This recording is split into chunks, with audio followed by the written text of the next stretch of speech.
Good morning students. Chapter हमारा चला हुआ रिटायरमेंट और death of a partner. Topic है revaluation of assets and liability. इससे जो हमारा पिछला चैप्टर था उसमें भी हमने ये चीज़ पढ़ी थी कि एसेट्स और लायबिलिटी की वैल्यू को हमने रिवैल्यूएट करना है, रिवैल्यूएशन अकाउंट ओपन करना था। यहाँ पे भी हमने हमारी एसेट्स और लायबिलिटी को रिवैल्यूएट करना है, रिवैल्यूएशन अकाउंट निकालना है, उसका प्रॉफिट एंड लॉस अमाउंट निकालना है। यहाँ पे सिर्फ डिफरेंस आपको देखना है कि जो रिवैल्यूएशन अकाउंट का जो रिजल्ट आएगा वो प्रॉफिट भी हो सकता है, लॉस भी हो सकता है। वो किस पार्टनर को डिस्ट्रीब्यूट किया जाएगा, किन पार्टनर को डिस्ट्रीब्यूट करना है, मेजर डिफरेंस दोनों के बीच में सिर्फ यही है। बिकॉज जो भी रिजल्ट है रिवैल्यूएशन अकाउंट का वो किन पार्टनर को मिलेगा डिपेंड करता है कि पार्टनर उस टाइम काम कर रहे थे या नहीं। क्योंकि जो भी रिजल्ट आया है, प्रॉफिट हो या लॉस हो, वो पार्टनर के काम करने की वजह से हुआ है। तो जिस टाइम जो पार्टनर काम कर रहे थे उसी टाइम जो रिवैल्यूएशन अकाउंट बनाया जाएगा उसका जो रिजल्ट आएगा वो उनको डिस्ट्रीब्यूट करना है। तो एडमिशन के टाइम पे जो रिवैल्यूएशन अकाउंट बनाया जाता था उसमें हमने देखा था कि जो नया पार्टनर आया है उसको डिस्ट्रीब्यूट नहीं किया गया कोई भी अमाउंट जो उसके आने से पहले का था, क्योंकि उसने उस टाइम बिजनेस के लिए काम नहीं किया था। फर्म में उसका कोई भी कंट्रीब्यूशन प्रॉफिट अर्न करने के लिए नहीं था, या फिर फर्म को जो लॉस हुआ था उसमें भी उसका कोई कंट्रीब्यूशन नहीं था। लेकिन यहाँ पे जो फर्म को छोड़ के पार्टनर जा रहा है उस टाइम हम अपनी एसेट्स और लायबिलिटी की वैल्यू को निकाल रहे हैं। तो जाने वाले पार्टनर ने फर्म के लिए काम किया है, जाने वाला पार्टनर जो होगा उसको भी जो रिवैल्यूएशन अकाउंट से प्रॉफिट या लॉस हुआ है, या फिर अब तक जो भी बिजनेस के प्रॉफिट हैं, लॉस हैं, रिजर्व्स हैं, इन्वेस्टमेंट फ्लक्चुएशन फंड है, जो भी टोटल फंड वगैरह हैं, जो भी बिजनेस के अब तक का अमाउंट है जो पार्टनर के बीच में डिस्ट्रीब्यूट होना है, इस जाने वाले पार्टनर को भी उसमें पार्ट मिलेगा। क्योंकि इस जाने वाले पार्टनर ने भी फर्म के लिए काम किया है उस डेट तक जिस डेट पे रिवैल्यूएशन अकाउंट बनाया जा रहा है। Adjustment of accumulated profit and reserve, ठीक वैसे ही जैसे एडमिशन के टाइम पे हमने हमारे टोटल रिजर्व हैं, एक्यूमुलेटेड प्रॉफिट हैं, लॉसेस हैं, उसको पार्टनर में डिस्ट्रीब्यूट किया था, वैसे ही अब करना है। बार बार ये बताने की ज़रूरत नहीं है कि ये किन पार्टनर्स के बीच में डिस्ट्रीब्यूट होगा। आप सिर्फ उस सिचुएशन को देखिए कि किन पार्टनर ने काम किया था। जब तक ये प्रॉफिट हैं, लॉस हैं, रिजर्व हैं, जो भी अमाउंट पार्टनर्स के बीच में डिस्ट्रीब्यूट होना है वो किन पार्टनर्स को होगा, जो पार्टनर्स फर्म के लिए उस टाइम काम कर रहे थे। जो भी पार्टनर काम नहीं कर रहा था तो उसको पार्ट नहीं मिलेगा। तो यहाँ पे जो रिटायरिंग पार्टनर है वो तो आज की डेट में फर्म को छोड़ के जा रहा है, तो आज तक का जो अमाउंट है वो उसको मिलेगा। तो बिजनेस के जो आज तक के एक्यूमुलेटेड प्रॉफिट्स हैं, रिजर्व हैं, उसको पार्ट दिया जाएगा। एंट्री सारी की सारी वैसे ही करनी है जैसे हमने एडमिशन के टाइम पे करी थी, क्योंकि पार्टनर्स को तो अमाउंट मिलना है, तो मिलने की एंट्री या फिर जो डिस्ट्रीब्यूशन ऑफ रिजर्व है, एक्यूमुलेटेड प्रॉफिट्स हैं, इन्वेस्टमेंट फ्लक्चुएशन फंड है, वर्कमैन कंपनसेशन फंड है, वो वैसे ही डिस्ट्रीब्यूट होना है। तो एंट्री हमारी सेम रहेंगी। सिर्फ डिफरेंस यहाँ पे पार्टनर्स का है कि किन पार्टनर्स को हमने पेमेंट करनी है। उसके बाद जो भी टोटल अमाउंट अब निकल के आया, हो सकता है रिवैल्यूएशन अकाउंट से उसको लॉस हुआ हो, प्रॉफिट हुआ हो, रिजर्व में उसको पार्ट मिला है, या फिर कोई और अदर लॉसेस था, अदर प्रॉफिट था। सारी एडजस्टमेंट करने के बाद यहाँ पे हमने अमाउंट कैलकुलेट कर लिया है। अब उस अमाउंट को हमने पेमेंट करना होता है रिटायरिंग पार्टनर को। जो पार्टनर फर्म को छोड़ के जा रहा है उसको हमने पेमेंट करनी होती है, क्योंकि अब फ्यूचर में वो काम नहीं करने वाला, तो उसकी जो कैपिटल है, जो अमाउंट उसको मिला, वो हमने पे करना है। तो अब जो पेमेंट की सिचुएशन है वो भी कई टाइप से हो सकती है। हो सकता है कि फर्म के पास अभी भी कैश पड़ा हुआ है, कैश पेमेंट कर दें। अगर कैश पेमेंट कर दी जाएगी तो यहाँ पे एंट्री होगी retiring partners capital account debit to cash bank account. Debit the receiver, receiver कौन है? Retiring partner. और बिजनेस से क्या चला जाएगा? कैश या बैंक, तो इसको हमने कर दिया क्रेडिट। उसके बाद अगर कैश पेमेंट पार्टनर्स को ना करी जाए, अगर कैश पेमेंट पार्टनर को ना करी जाए तो जो अमाउंट की पेमेंट उसको करनी है उसको लोन मान लिया जाएगा और उसके लोन अकाउंट में उसको ट्रांसफर कर दिया जाएगा। Retiring partners capital account debit to retiring partners loan account, क्योंकि कैश हमारे पास में नहीं था, हमने उसको कहाँ पे ट्रांसफर कर दिया? रिटायरिंग पार्टनर्स के लोन अकाउंट में। अब इसकी भी सिचुएशन ये हो सकती है कि उस लोन की जो पेमेंट होगी वो किस तरीके से होगी, लोन की जो पेमेंट होगी किस तरीके से होगी। ऑलरेडी इसके लिए एक कंडीशन रखी जाती है, एग्रीमेंट हो चुका होता है कि कब पेमेंट करनी है, कितना इंटरेस्ट उसके ऊपर पे करना है, जो लोन है वो इंस्टॉलमेंट में पे किया जाएगा या एक साथ पेमेंट कर दिया जाएगा। ये सारी की सारी कंडीशन ऑलरेडी हमने बनाई हुई होती हैं। लेकिन अगर ऐसा नहीं है, अगर हमने कोई भी एग्रीमेंट इस टाइप का तैयार नहीं कर रखा, तो हमने क्या करना है? रिटायरिंग पार्टनर का जो लोन अमाउंट है उसके ऊपर 6% की रेट से उसको इंटरेस्ट पे किया जाएगा। कब तक का इंटरेस्ट पे करना है? जब तक पूरे के पूरे अमाउंट पे ना कर दिया जाए।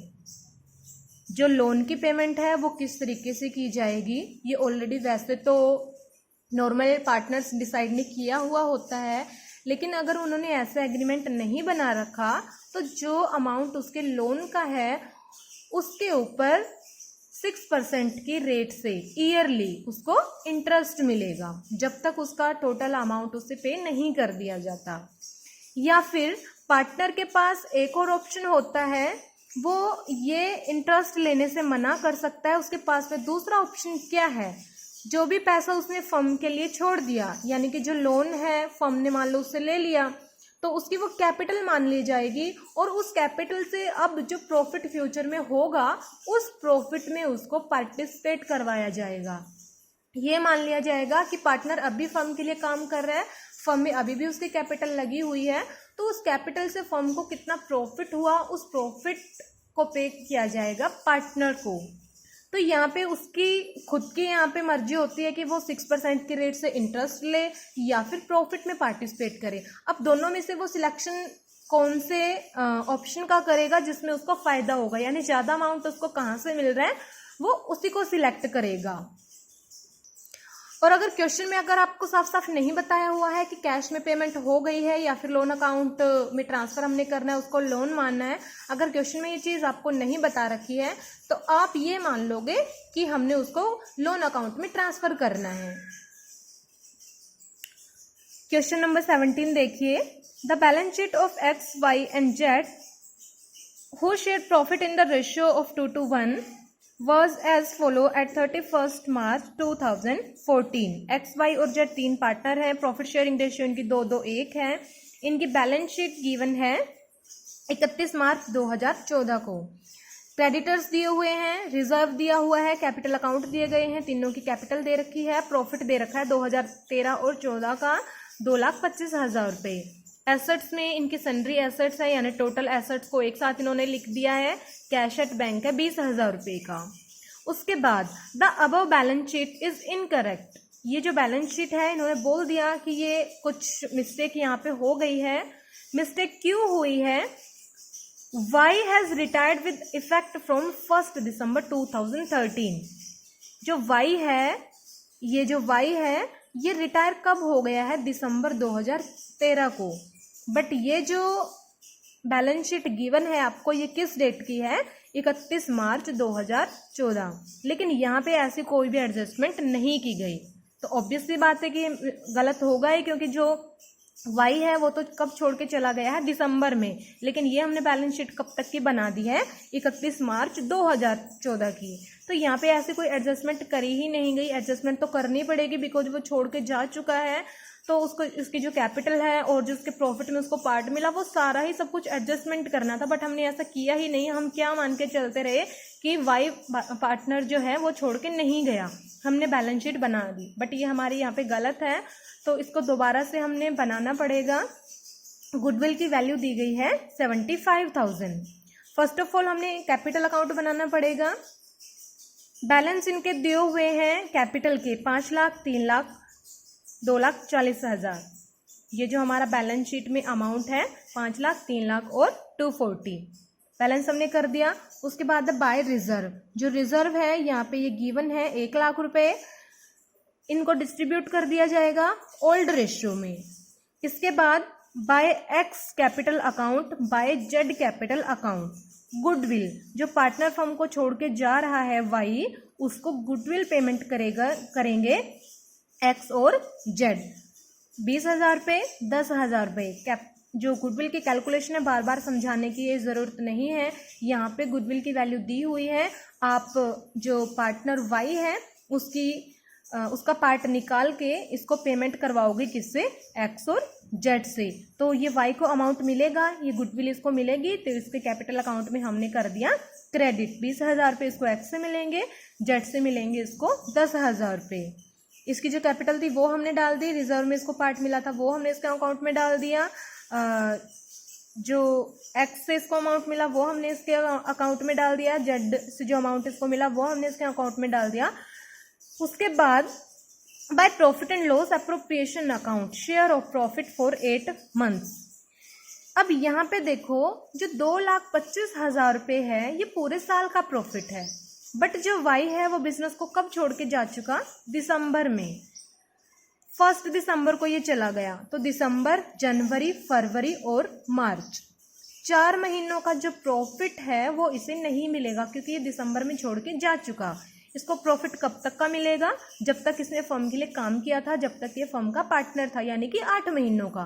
दिसंबर के बाद इसको कोई प्रॉफिट नहीं मिलेगा। तो 8 महीनों का हम डिस्ट्रीब्यूट करेंगे पहले तो जो 2,25,000 रुपये है ये 12 महीनों का है, इसमें से 8 महीनों का जो प्रॉफिट है वो निकलेगा। आगे हम देखिए यहाँ पे 2,25,000 रुपये टोटल प्रॉफिट है, 8 महीनों का निकाला हमने 1.5 लाख रुपये। 1.5 लाख रुपये हम सबसे पहले डिस्ट्रीब्यूट कर देंगे एक्स, वाई और जेड को, क्योंकि ये तीनों उस टाइम थे। इनकी जो ओल्ड रेशियो है उसमें हमने इसको डिस्ट्रीब्यूट कर दिया 60,000 रुपये, 60,000 रुपये, 30,000 रुपये। ये हम इनके कैपिटल अकाउंट में क्रेडिट कर देंगे। उसके बाद जो 2,25,000 का टोटल प्रॉफिट है, 1.5 लाख की हमने एडजस्टमेंट कर दी, रिमेनिंग हमारा रहा 75,000।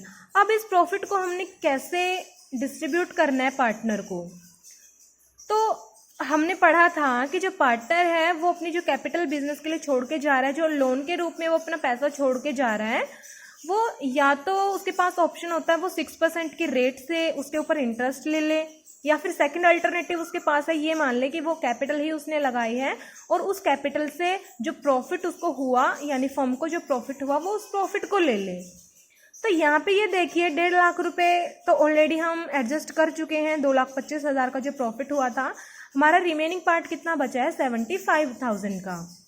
ये 4 महीनों का प्रॉफिट है वाई के जाने के बाद। तो अब यहाँ पे इसकी जो ये वाली कैपिटल है टोटल, ये फर्म ने इसको पे करनी है। ये हमने कहाँ से निकाल ली थी, ये देखिए यहाँ पे इसकी जो कैपिटल थी, रिजर्व में इसको पार्ट मिला, एक्स से इसको गुडविल का पार्ट मिला, जेड से इसको गुडविल का पार्ट मिला, 60,000 रुपये। 8 महीनों का जो प्रॉफिट इसको मिला 2,25,000 में से, वो इसके अकाउंट में क्रेडिट हो गया। तो 4,30,000 रुपये का जो है इसका बैलेंस बनता है, यानी कि ये इसका लोन बनता है। इसकी बैलेंस कितना बच गया 4,30,000 रुपये। तो अब इस 4,30,000 रुपये के ऊपर अगर 6% की रेट से 4 महीनों का ये इंटरेस्ट ले तो ये कितना बनता है, ओनली 8,600 रुपये। बट इसके पास अभी भी सेकंड ऑप्शन है, ये मान सकता है कि उसने फर्म के लिए ये कैपिटल छोड़ दी, इसके ऊपर अब फर्म को कितना प्रॉफिट होगा ये उस प्रॉफिट को ही ले सकता है। तो यहाँ पे ये देखिए 4,30,000 रुपये वाई की कैपिटल है। टोटल फर्म में कैपिटल कितनी लगी हुई है, एक्स, वाई और जेड तीनों ने कैपिटल ये लगा रखी है टोटल, और 75,000 का जो प्रॉफिट है ये फर्म को हुआ है। तो इसमें से 25,000 का प्रॉफिट किसकी कैपिटल से हुआ है, वाई की कैपिटल से, जो कितनी है 4,30,000 रुपये।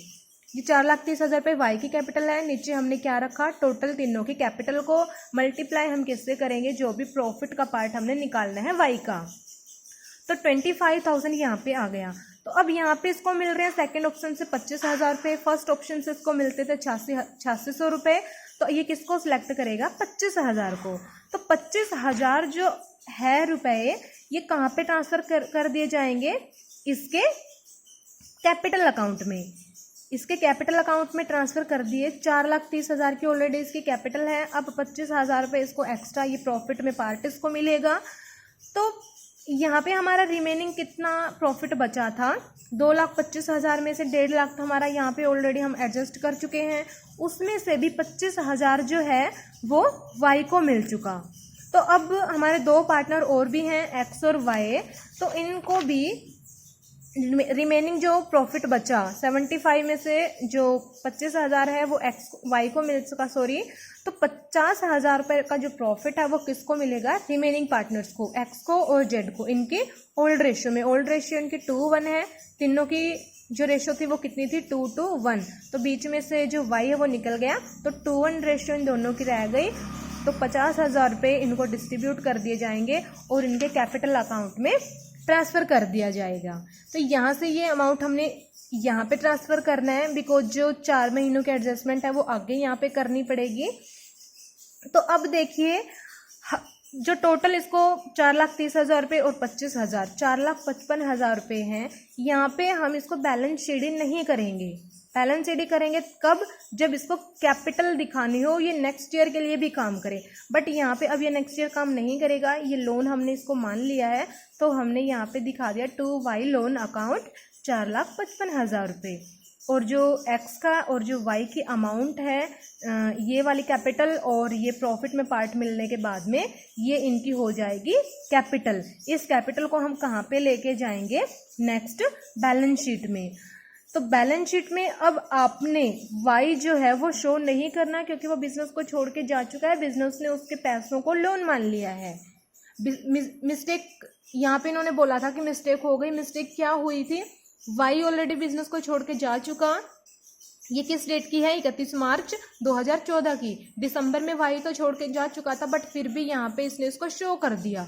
लेकिन अब तो हमारी फर्म में सिर्फ 2 ही पार्टनर्स हैं, तो बैलेंस शीट में भी हमने 2 ही शो करने थे।